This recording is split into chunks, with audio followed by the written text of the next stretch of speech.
Le titre de la table ronde, c'est Paris, capitale mondiale de l'énergie verte.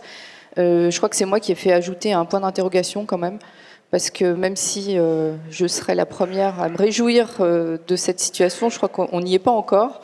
Et justement, les intervenants autour de moi vont vous expliquer d'où on part aujourd'hui et comment, d'une façon assez convergente, en tout cas sur les objectifs, comment on peut y arriver. Donc la ville de Paris et la région, mais aussi la métropole du Grand Paris, ont annoncé relativement récemment leur plan énergie-climat, qui donc convergent sur des objectifs notamment en termes de réduction des émissions de CO2, de part des énergies renouvelables, de disparition à des échéances plus ou moins lointaines des motorisations diesel puis essence. Mais donc, comme je viens de le dire, le chemin à parcourir est quand même long, peut-être semé d'embûches, on va le voir, et demande l'implication de tous, les élus, mais aussi les citoyens, les entreprises. On va voir comment les entreprises s'y adaptent, quelle peut être leur contribution à l'atteinte de ces objectifs. Également évoquer peut-être des questions de gouvernance, car tous les leviers à actionner ne sont pas nécessairement à la main des échelons concernés. Et puis également une question de tempo. On va se poser la question de savoir si tout ça va assez vite. Donc pour entrer directement dans le vif du sujet, je vais donner la parole à un homme. Désolée, Célia. Mais oui, bon. Déjà, on est deux femmes sur cette table ronde. C'est pas si mal par rapport au sujet de la précédente table ronde. On va dire qu'on s'en sort pas trop mal. Donc, je vais vous donner la parole, Jean-Philippe Dugoin-Clément, pour que vous nous fassiez un petit topo sur quelle est la situation aujourd'hui de l'Île-de-France sur le sujet énergie et singulièrement énergie verte, et également nous détailler assez brièvement, parce qu'il y en a beaucoup, mais les objectifs, les principaux objectifs que vous vous fixez. Bien. Bien, bonjour à toutes et à tous. Désolé d'intervenir en premier en n'étant qu'un homme, mais je vous promets d'essayer d'être bref pour laisser du temps à Célia et aux autres intervenants. Alors, de manière extrêmement rapide, le temps nous étant compté, nous sommes aujourd'hui dans un contexte extrêmement complexe au niveau mondial, national et francilien. Faut avoir conscience que la population mondiale a été multiplié par 100 par 10 en l'espace de 150 ans, ce qui implique des consommations énergétiques en explosion au niveau mondial. Et là-dessus, notre pays, notre région ne font pas exception. D'un point de vue plus national et régional, la région Île-de-France a quelques marqueurs forts. C'est une région consommatrice d'énergie, extrêmement consommatrice, ce qui est normal. 20% de la population, un tiers du PIB, donc région qui consomme, mais région qui ne produit pas. La région Île-de-France, dans ses marqueurs, a le fait d'importer 90% de sa consommation énergétique et de produire à peine 8% d'énergie renouvelable, c'est-à-dire d'être une région complètement dépendante.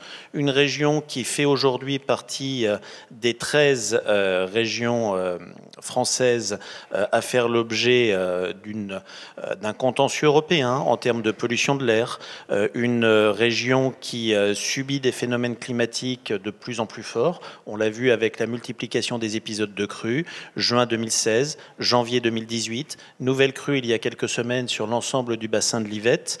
Nous sommes sur une région qui est en augmentation de population extrêmement forte. En l'espace de 50 ans, la population est passée de 9 à 12 millions d'habitants.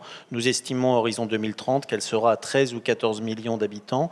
Donc une région qui, si nous n'inversons pas les courbes naturelles, deviendra une région plus que dépendante, une région où il sera difficile de pouvoir continuer à développer des modes de vie, des qualités de vie durables.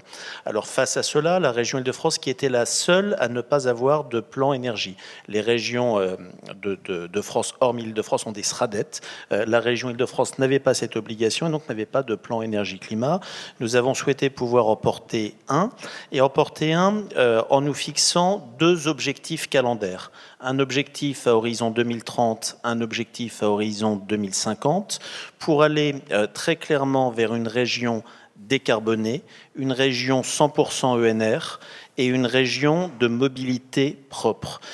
Mobilité propre, c'est la volonté de voir notre région sortir du diesel en 2 temps, à horizon 2025 pour la zone Paris et Petite Couronne, et à horizon 2030 pour l'ensemble de la région, chose que nous faisons en tant qu'organisateur et présidence de Île-de-France Mobilité, et puis à horizon entre 2030 à 2040 sur l'ensemble de l'Île-de-France pour le véhicule thermique. Donc première chose, aller vers une mobilité propre en Île-de-France. Nous assortissons cette transition des mobilités au fait bien évidemment d'avoir un accompagnement social massif de la part de l'État au travers de systèmes d'aide, de primes à la casse, pour pouvoir permettre d'accompagner ce mouvement et cette transition. Aller vers une région ENR et décarbonée, c'est aussi travailler sur 2 piliers. Le premier, c'est un pilier de sobriété énergétique. Sobriété énergétique, c'est essayer de diminuer de 20% nos consommations à horizon 2030 et de les diminuer de 40% à horizon 2050. Si nous n'arrivons pas à contenir la consommation énergétique globale, nous ne parviendrons pas à alimenter le besoin en termes de consommation. Cela passe notamment par l'effort sur le bâti existant et l'effort de rénovation. Effort de production d'ENR, ça veut dire investir massivement 150 millions d'euros sur la fin de cette mandature, 500 millions d'euros à horizon 2030 pour développer des ENR au travers d'appels à projets en agissant sur l'intégralité des champs dans lesquels nous pouvons travailler.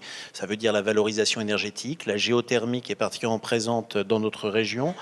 Ça veut dire également développer le solaire, ne pas bloquer l'éolien lorsqu'il y a des volontés locales et des accords locaux pour pouvoir le faire. Ça veut dire développer la méthanisation, qu'elle soit agricole ou non agricole, de manière massive. Nous allons investir massivement sur ces sujets-là. Et puis, 3 niveaux d'exigence, et j'en finirai par cela, excusez-moi d'être très bref. Tout d'abord, une région qui se veut exemplaire sur les compétences qu'elle maîtrise, transport, lycée. Une région qui, sur son chef de fila, veut organiser une gouvernance partagée autour d'une COP francilienne qui se réunira tous les ans pour essayer de travailler ensemble, analyser ce qui a été fait, se projeter. Une région qui ira soutenir 100 projets citoyens dans les 3 années qui viennent pour essayer d'avoir ce rôle éducatif et participatif. Et enfin, une région lobbyiste auprès de l'État pour voir un certain nombre de normes évoluer, notamment par rapport aux barrages que peuvent consister aujourd'hui pour le développement des ENR, les bâtiments de France. On pourrait également parler de la régionalisation des achats des tarifs de l'électricité. Merci pour cette effectivement bonne synthèse de votre plan. Je me tourne, vous aurez l'occasion d'y revenir plus tard dans le déroulé de la table ronde. Je me tourne maintenant vers Célia Blowell. Avant de nous rappeler quels sont les grands axes aussi de votre propre plan, qui est vous pour le coup le 2e, je crois, 3e. Peut-être l'actualité du moment, c'est parce que je pense que c'est aussi un sujet sur lequel on va revenir. Ce qui est très important, c'est quand même l'implication citoyenne et donc l'adhésion des citoyens aux décisions qui sont prises. Vous venez de faire une votation, je crois, vous avez pris le terme d'origine suisse, me semble-t-il, sur le plan climat auprès des Parisiens. Est-ce que vous pouvez nous donner quelques chiffres pour montrer comment ce plan a fonctionné ? Avec grand plaisir. Bonjour à toutes et à tous. Mais permettez-moi juste de prendre 30 secondes parce que vous avez fait remarquer que vous passerez d'abord la parole à un homme plutôt qu'à une femme, ce qui ne me pose aucun problème. J'ai même beaucoup l'habitude finalement d'avoir des hommes qui parlent avant moi. Je voulais juste, après cette table ronde très intéressante sur la situation des femmes dans les conseils d'administration et les grands exécutifs, dire que je regrette quand même fortement qu'on soit encore obligé de remarquer que je sois la seule femme à une table ronde avec vous, heureusement. Je regrette qu'on soit obligé d'en parler. Et que oui, ça n'est pas gagné, messieurs, mesdames, il y a encore du boulot sur le sujet et que tant que ça ne sera pas gagné, en tout cas, je ferai partie de celles qui feront des introductions, des fois vécues désagréables sur ce sujet. Mais oui, il y a besoin de femmes et il y a encore du boulot. Et il faut que ce soit une femme qui déclenche les applaudissements, c'est regrettable, messieurs. Ceci étant dit, quart d'heure féministe fermé, Oui, on a effectivement eu un gros sujet à Paris sur cette dimension de votation citoyenne et sur la mobilisation citoyenne autour des questions de la transition écologique et de la mise en œuvre de ce plan climat, plan de la transition écologique à Paris. Pourquoi on a fait ça ? Parce que à Paris, la réflexion sur les questions climatiques, on les a largement mûries. C'est vrai que Jean-Philippe disait que vous faites l'exercice de cette première exercice de stratégie climat. À Paris, on en est à la 3e, des réflexions qui ont beaucoup avancé depuis 2007. 3e plan climat, donc 2 plans climat où on a mis en œuvre de la politique publique sur lesquels on a aujourd'hui 2 très bons résultats en matière de réduction des émissions de gaz à effet de serre. Un temps d'avance aussi revendiqué, je crois, par les villes à travers le monde par rapport à d'autres institutions, et notamment nationales et européennes, sur ces sujets. Et donc, quand il s'est agi de remettre sur l'ouvrage ce plan climat pour sa 3e écriture, on s'est mis des objectifs très forts, qui étaient de se dire qu'on était là pour certes être dans la continuité, mais aussi pour opérer une rupture, une accélération très forte face à l'urgence écologique, face à la nécessité de traduire en action l'accord de Paris, qui est un grand engagement politique, mais il faut aussi maintenant le traduire en action concrète. Et donc, on s'est dit qu'il fallait travailler sur 2 pans d'action. La politique publique, entre guillemets, classique, les plans de rénovation énergétique, le lancement des énergies renouvelables, la continuité de toutes ces choses-là, où finalement, j'ai envie de dire, c'est compliqué, mais la collectivité, la puissance publique sait faire, et l'idée de la mobilisation à grande échelle des citoyens dans une définition très large, du citoyen à l'individu, l'association, le petit commerçant, l'entreprise sur le territoire. Pourquoi ? Parce que ça fait écho à la culture politique que nous avons initiée avec Anne Hidalgo, de ne pas rester dans les 4 murs de notre bureau content d'avoir une écharpe bleu, blanc, rouge et de faire des politiques tout seul, mais bien de les co-construire, mais aussi parce que ça fait face à une nécessité. Sur 100% des émissions parisiennes de gaz à effet de serre, il n'y a que 20% sur lesquels on peut agir avec une décision en conseil municipal.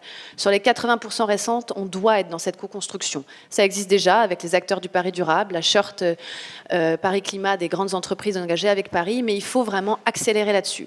Donc le plan climat, il travaille beaucoup sur cette question de la mobilisation. On a fait 2 ans de concertation pour l'écrire avec tous les outils qui peuvent exister de concertation, et on a abouti avec ce moment de votation très fort où l'idée était de dire aux Parisiens d'être sensibilisés à ces questions du climat, mais aussi de se prononcer sur le plan climat tel qu'il était proposé et de s'engager dans la foulée.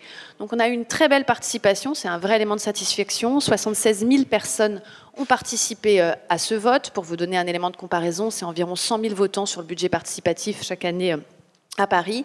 Sur ces 76 000, un très très bon résultat, puisque 95% des gens approuvent cette action de lutte contre le dérèglement climatique. Mais surtout, le plus important, c'est que 15 000 d'entre eux, 15 000 individus ont signé pour s'engager et pour mettre en œuvre des actions à leur échelle et participer à ce qu'est aujourd'hui ce plan climat de la ville de Paris, c'est-à-dire celui qui pose une vision à 2050, de faire de Paris une ville 100% énergie renouvelable et neutre en carbone. C'est vraiment d'arriver à 0 émission carbone sur l'ensemble des émissions de la ville. On a pris une définition extrêmement large, du transport à l'habitat, en passant par la pomme que vous mangez, aux émissions aériennes quand vous partez en vacances. Donc un énorme boulot, et avec l'idée de le mettre en œuvre avec ces piliers de politique publique, de mobilisation et évidemment d'interaction très forte entre la ville, la métropole, les nouvelles coopérations urbain-rural à venir et toutes ces interactions à mettre en œuvre.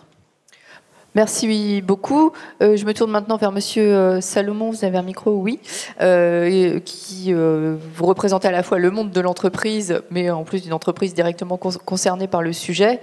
Peut-être d'abord un petit constat, d'après une petite analyse. D'après vous, est-ce que la métropole du Grand Paris, enfin le Grand Paris, est capable d'atteindre les objectifs très ambitieux qu'on vient d'entendre? Et vous, en tant qu'entreprise distributeur d'électricité, comment est-ce que vous pouvez y contribuer?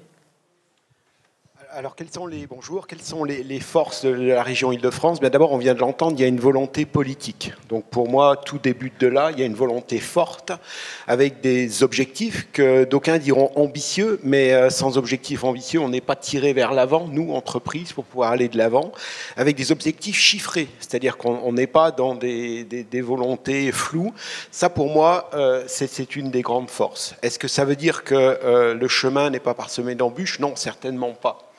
A-t-on d'autres forces? Oui, je pense que les entreprises et les réseaux électriques, pour parler d'eux, sont prêts aujourd'hui à cette transition. On le voit dans le reste de la France, par exemple, le réseau de distribution publique accueille 95% des énergies renouvelables. Et donc ça, c'est forcément transposable en Île-de-France. On avait, il y a très longtemps, un réseau monodirectionnel, c'est-à-dire que les électrons étaient transportés des centrales de production jusqu'à nos compteurs respectifs et à celui des entreprises. Aujourd'hui, c'est un réseau multidirectionnel dans lequel on est capable d'accueillir des énergies renouvelables, de stocker un peu d'énergie, et ça va se développer avec les années qui viennent. On est capable de recharger des voitures électriques.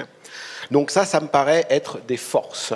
On a aussi une situation technico-économique favorable. Les réseaux de distribution publique en métropole Île-de-France sont parmi les plus performants au monde. D'abord techniquement, mais ensuite technico-économiquement parlant, c'est-à-dire la somme qui est payée par les entreprises et chacun des clients pour bénéficier de ce service, de la qualité de service, est l'une des plus bas au monde. Donc on a un terreau favorable. Quels sont ensuite les efforts à faire? Eh bien, je crois que ça a été dit avant, la sobriété. Mais je voudrais insister là-dessus pour qu'il n'y ait pas d'ambiguïté. Le meilleur kilowattheure, c'est celui qu'on n'a pas consommé. Et ça, je pense qu'il serait dangereux d'avoir une autre vision, c'est-à-dire d'avoir une consommation, comme vous le disiez, qui dérive. Et puis, même si on installe des ENR pour compenser ça, je pense qu'on ferait fausse route. Donc cette sobriété, on voit bien dans les grandes courbes qu'elle est en train aujourd'hui d'aller du bon côté, si je puis m'exprimer ainsi. Et le bon côté étant de consommer moins, c'est-à-dire qu'on n'est plus avec les tendances des 30 glorieuses, on arrive à un plateau, à nous de le maîtriser. Alors comment? Là aussi, on a des atouts, je pense, en Île-de-France globalement. D'abord, on a toutes les innovations qui sont les nôtres dans une région particulièrement fertile en termes d'innovation, de digital et de technique. Et c'est ça qui va nous aider à être plus sobre en énergie globalement. Aujourd'hui, on peut faire le constat que tous les clients d'Île-de-France, mais ça vaut à travers le monde, sont assez peu engagés avec les questions d'énergie. Alors, la faute probablement aux entreprises que nous sommes de ne pas avoir su suffisamment engager, mais peu de gens savent faire la différence entre un kilowatt, un kilowattheure. Tout ça est trop abstrait. Et je pense qu'aujourd'hui, avec les applications, le digital, on est tout à fait en mesure, et j'ajouterai le compteur Linky, on est tout à fait en mesure de rendre chacun un peu plus acteur à un échelon global. On peut imaginer une région dans laquelle, dans quelques années, on aura tous une application nous renseignant sur notre consommation énergétique, sur les progrès qu'on a fait, nous comparant à travers les réseaux sociaux avec nos pairs, nos amis, nos familles, nos collègues. Et donc ça, pour moi, c'est une force gigantesque. Et enfin, il y a un obstacle qu'il nous faudra franchir, c'est le peu de place finalement. On est une région très dense, ça a été dit. Donc ça veut dire qu'il va falloir rivaliser pour trouver des endroits où installer les ENR, les éoliennes, et que nous, industriels, nous trouvions des solutions technologiques pour mieux les insérer sur les toits, dans l'autoconsommation, dans les bâtiments. Voilà un peu ce que je pourrais dire en termes de paysage. Merci beaucoup. Le dernier intervenant, premier tour de table, Julien Dossier. Donc Julien Dossier, Monsieur Salomon parle de problème de place, mais vous percevez plutôt un problème de temps, de tempo, je crois. En fait, on a les deux, mais je dirais on a sous-estimé le poids de la variable temps. Comme Célia l'a annoncé, on a 390 mois qui nous mènent jusqu'au 31-12-2050. On a 150 mois qui nous mènent au 31-12-2030. On a 150 mois pour diviser nos émissions par 2. Et aujourd'hui, on est encore en train d'augmenter nos émissions. Donc, on n'est absolument pas du tout sur la bonne trajectoire. Et on a, selon Jean Jouzel, plus que jusqu'à fin 2020 pour avoir baissé nos émissions. Si on n'a pas entamé cette rupture de nos émissions avant 2020, on n'y est pas. Donc ça veut dire qu'il faut qu'on privilégie des projets courts, il faut aussi qu'on accentue massivement la pondération qu'on donne aux émissions cachées. Par exemple, on a beaucoup parlé d'électrons là, mais on n'a pas entendu parler de calories. Alors les calories, c'est l'énergie. Et si on raisonne en termes d'énergie à l'échelle de la région, on doit se rappeler qu'on a besoin d'avoir une vue complète sur l'électricité, mais aussi le chauffage, mais aussi les transports, mais aussi les sols. Et les sols, c'est de l'énergie. La façon dont on va pouvoir les utiliser, c'est autant d'éoliens ou de renouvelables ou de biomasse ou de maraîchage, etc. Vous voyez que si on fait de l'élevage, c'est une variable de plus par rapport au rayonnement solaire. Donc il y a l'herbe qui pousse, la digestion par un animal. À chaque fois qu'on a une étape qui nous sépare du soleil, on a de la déperdition d'énergie. Et ça, on n'est pas organisé encore pour ça. Ce qui fait qu'aujourd'hui, on ne prend pas encore les bonnes décisions, on ne se met pas les bonnes priorités. On devrait ne même pas avoir de débat sur les choix d'aménagement du territoire, sur la préservation des terres agricoles, sur l'évitement des dépenses de transport. Aujourd'hui, on consomme 122 TWh à l'échelle du métropole du Grand Paris pour les transports, 91 dans tous les autres usages. Et avec ça, on ne se pose pas encore la question de savoir pourquoi est-ce qu'on dépense autant dans les transports. Donc on dit on va peut-être faire des infrastructures comme le Grand Paris Express, mais on va émettre pour ça du carbone au pire moment, parce qu'on va créer des tunneliers, on va avoir besoin de faire du béton à grand volume. Et ça, c'est au pire moment, sachant qu'on doit impérativement maintenant engager une réduction massive des émissions de gaz à effet de serre dans les années qui sont devant nous. C'est maintenant que ça se passe. C'est pas quand les infrastructures seront livrées dans 30 ans qu'on doit avoir résolu la question de la baisse de la trajectoire. C'est maintenant. Donc ça veut dire que, par exemple, aujourd'hui, on est entouré de tours obsolètes ici à la Défense. Faut-il les rénover pour avoir, certes, des performances énergétiques meilleures, ou faut-il ne pas les rénover et, au contraire, construire des bureaux à proximité des endroits où les gens vivent, à l'est, au nord de Paris, éviter ainsi les besoins de transport et ici stocker dans les tours obsolètes des équipements qui n'ont pas besoin d'avoir une climatisation à 19 degrés. Je pense à une boîte de chaussures de n'importe quel équipementier, elle peut supporter 30 degrés dans une tour obsolète. C'est pas grave, on va économiser du coup la rénovation de ces tours et l'argent qu'on aura économisé, on va le mettre ailleurs. C'est pour vous dire qu'on n'a pas encore commencé le sujet.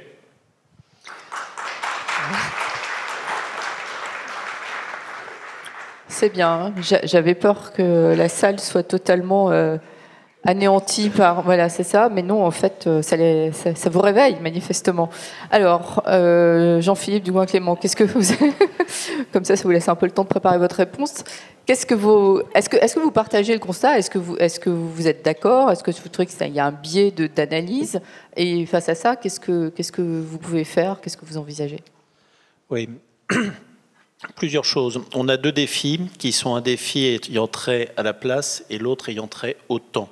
Le défi ayant trait à la place, nous sommes une des régions les plus denses d'Europe. Paris est la ville qui a la densité de population la plus forte au monde. Et tout cela, d'un point de vue gestion de nos polluants, gestion de nos gaz à effet de serre, production d'ENR, est quelque chose d'extrêmement contraignant.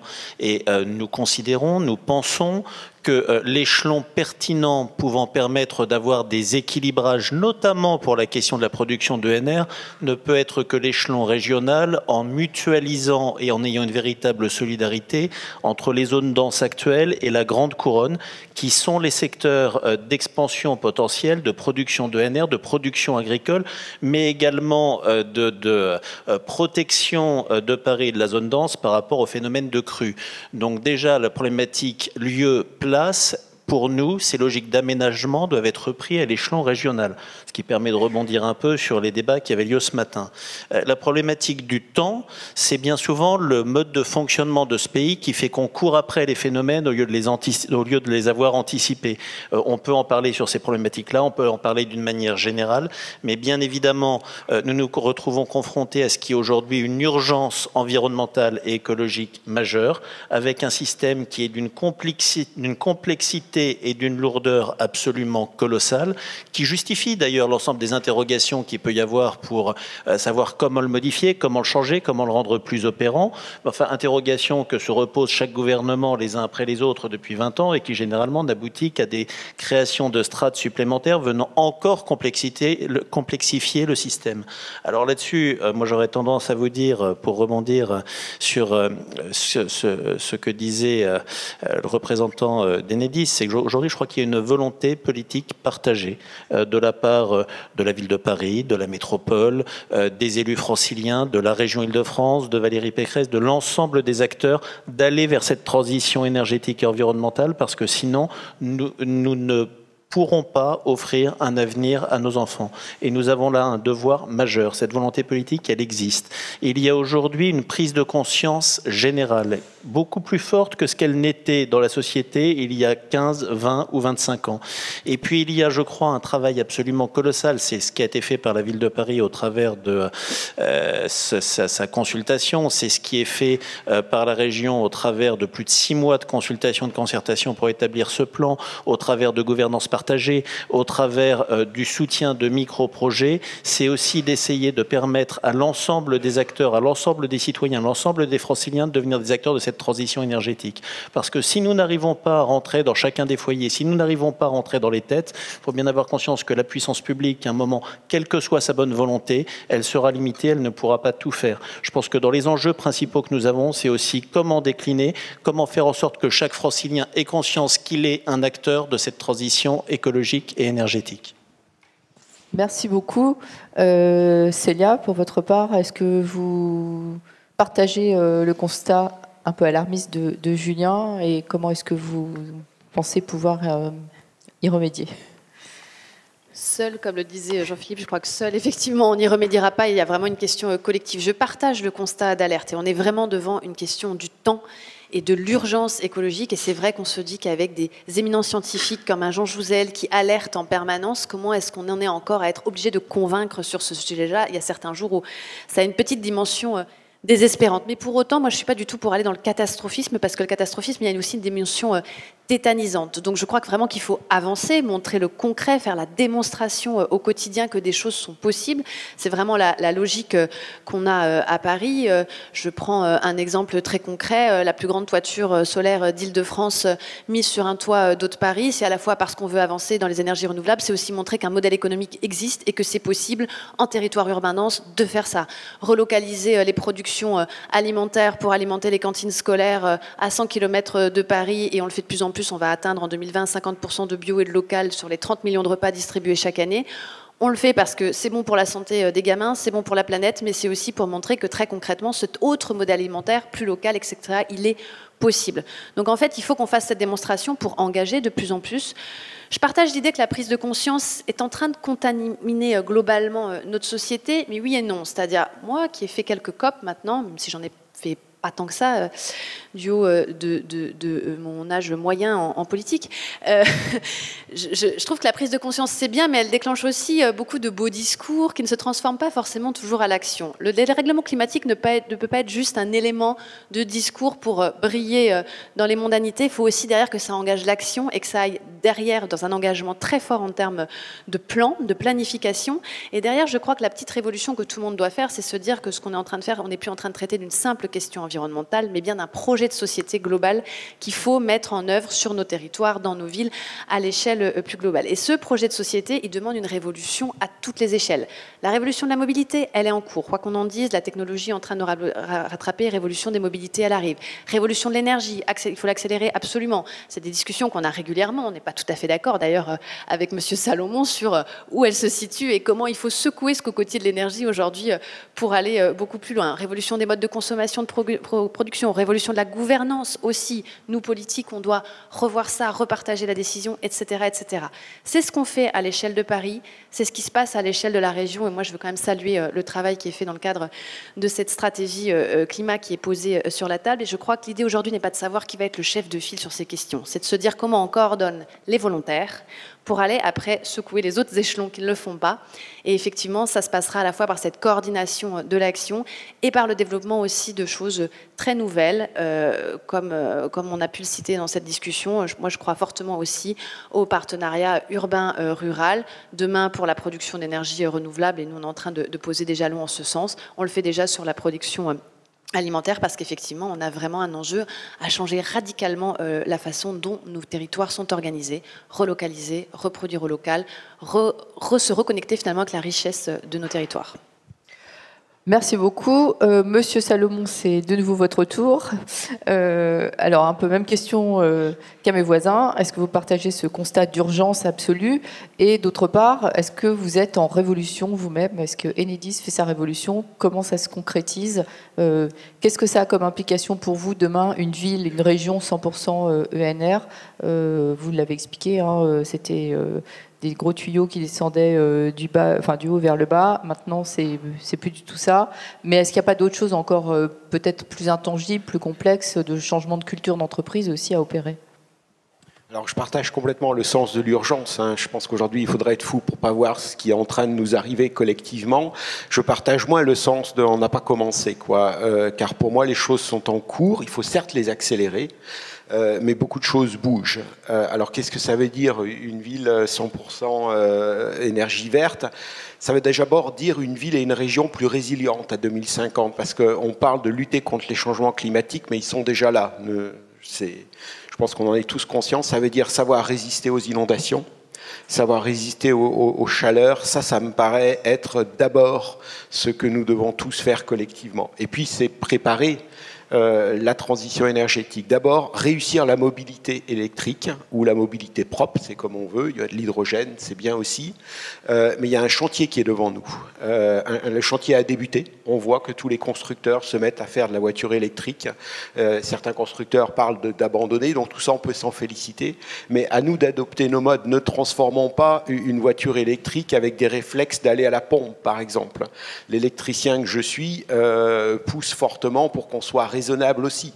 Ça veut dire travailler ensemble, comme l'a dit Célia, sur les endroits où on met les points de recharge, les points d'hydrogène, et transformons nos comportements et ne transformons pas la voiture électrique en disant « il faut que je la recharge en 2 minutes », comme j'avais l'habitude de le faire avec une voiture à pétrole. Vous posez la question de l'adaptation. Oui, l'entreprise Enedis est complètement en train de se transformer. Elle l'est déjà depuis une dizaine d'années. Aujourd'hui, on accélère nos modes de raccordement aux énergies renouvelables. C'est le cas en région et on est bien sûr prêt à le faire sur la région Île-de-France. C'est peut-être aussi envisager des changements régulatoires si on parle de plus long terme, puisqu'aujourd'hui, on a des environnements qui sont les nôtres, qui demandent à s'adapter au nouveau monde qui est le nôtre. Je donnerai un exemple, c'est l'autoconsommation. On a installé des premiers projets où des panneaux photovoltaïques sur des bâtiments sont autoconsommés, c'est-à-dire les habitants de l'immeuble peuvent bénéficier au prorata de l'électricité verte qui est produite sur les toits. Et ça, je pense que pour une région aussi dense que la nôtre, c'est des choses qu'il nous faut accélérer sur tous les plans. Merci. Alors, à propos d'accélération, je crois qu'il ne reste pas beaucoup de temps, donc je vais redonner la parole à Julien. Est-ce que ça vous a rassuré, ce que vous venez d'entendre? Oui, enfin, je voudrais revenir sur la dynamique. Oui, bien entendu, on a une dynamique en cours et on ne part pas de zéro. Mais on n'a pas commencé à traiter les sujets qui font peur, mal, lourd, compliqué. Si on regarde dans le plan qui nous est livré à l'échelle de métropole, c'est plus 5 millions de tonnes pour l'aviation d'ici 2050. C'est pas possible. Et quel est le modèle économique de la métropole si on réduit l'aviation? On n'est pas en mesure de répondre à cette question-là. Donc moi, mon propos, c'est choisissons les gros sujets, posons-nous les questions sincèrement et ayons confiance en nous pour pouvoir oser les traiter. Mon message, c'est chiche. Bon, resalve d'applaudissements? Non, pas tout de suite. Alors, je suis obligée de me tourner vers vous. Du coup, qu'est-ce que vous pouvez faire pour lutter contre ces 5 millions de tonnes liées au trafic aérien dans l'Île-de-France?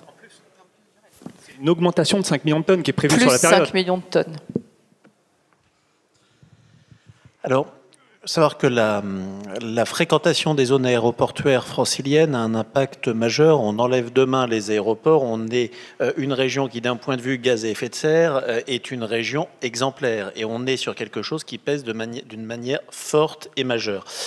Aujourd'hui, il y a un certain nombre de recherches qui sont menées, que nous soutenons, notamment par rapport à l'évolution des avions et des porteurs aériens. ADP également est en train de travailler sur les gestions des flux aéroportuaires, notamment au travers de ces contrôleurs aériens, selon les rapidités de montée, de descente, on peut arriver à avoir des effets meilleurs. Mais pour autant, ça fait des années que ça dure et que ça n'avance pas, ou en tout cas pas au rythme que nous le souhaitions. Nous allons avoir, dans le cadre du plan énergie et climat régional, un ensemble de chartes d'engagement. C'est-à-dire que nous allons proposer un certain nombre de grands acteurs, grandes entreprises, grands syndicats, grandes collectivités, associations, de signer des chartes d'engagement au travers desquelles nous serons dans une logique de pacte francilien pour la transition énergétique et que ces acteurs s'engagent dans cette volonté que nous partageons à 2030 et 2050. Nous travaillons actuellement avec ADP pour pouvoir les associer sur une charte d'engagement. Nous sommes sur un problème majeur. Dire demain qu'on va couper la fréquentation d'Orly et de Roissy, malheureusement, cela serait écologiquement positif, mais économiquement non viable. Donc toute la question qui va se poser pour nous est d'arriver dans les 30 années qui viennent, ensemble, à faire des progrès là-dessus, par rapport à la recherche et par rapport au mode de fonctionnement des aéroports de Paris. De ce point de vue-là, d'ailleurs, le phénomène de privatisation qui est en cours doit aussi nous interpeller sur le fait que les collectivités soient partie prenante au phénomène et puissent intégrer les conseils d'administration de manière à avoir leur mot à dire. En tout cas, la région souhaite être partie prenante pour ne pas se retrouver à avoir une extraterritorialité encore plus forte que ce qu'elle est aujourd'hui, sur laquelle nous n'aurions aucun contrôle politique. Merci beaucoup. Je crois qu'on va arriver presque au terme de cette table ronde. Alors, Julien, je crois que votre mot de la fin, vous l'avez déjà prononcé. Ce serait dommage de rajouter quelque chose derrière ce chiche. Célia, peut-être un dernier mot, une phrase, un vœu, ce que vous voulez.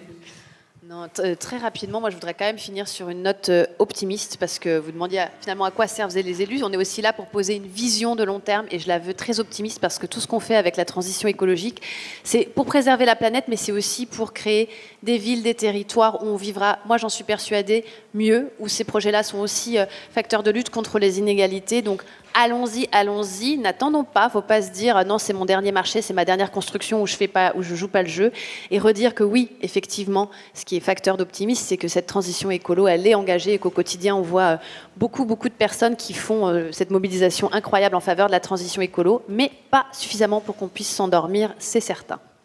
Merci beaucoup. Monsieur Salomon, pas de regret, vous voulez rien ajouter? Bon, mais merci beaucoup à tous et toutes.